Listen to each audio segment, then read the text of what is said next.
kind of unique, really. I wasn't really recruited by Iowa State until I went to junior nationals, and I wound up beating a kid named Darrell Weber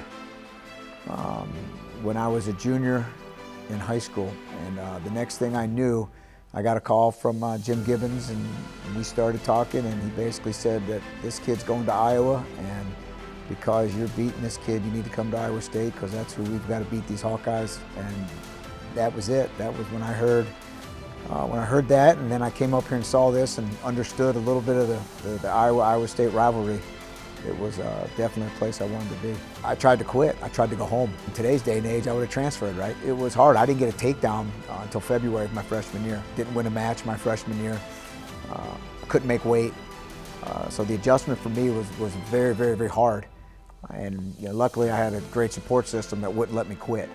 And the coaching staff, you had Coach Douglas, but you also had Tom Ortiz, who doesn't get a lot of credit, who basically told me to man up, and you're here for a reason, and this is what you're going to do. You're not going crying back home to Florida. And it was tough love, and boy, am I thankful I ever got it. Luckily, again, the staff, we were never complacent. It was, all right, you're going to do this. All right, now you're graduated. Now you go win a world championship. Here's your opportunity to be on staff here, but your main goal is to go win world and Olympic medals. You won a national title. You came to Iowa State. That's what you're supposed to do. And and I'm going to bring up a real good story, because I think this guy probably doesn't get mentioned enough. But our equipment manager, Ron Green. All right. So Bear set it straight. And I'll never forget it. When you lost, he told you stunk, you lost, you shouldn't wear this, you should never wear the Iowa State singlet. And then when I won the NCAA championship, I came back, and the first time I ever saw Bear come out of the cage, picked me up, hugged me, and said, "Welcome to the club. This is what you're supposed to do here." And that, to me, was what the tradition at Iowa State was all about. I grew to really love the passion and the process of everything that goes into the sport of wrestling, not just competing, but the whole sport. 1996 was a super special year. We had a really good team, and Clody Tate dislocated his elbow and never made it back for the second semester.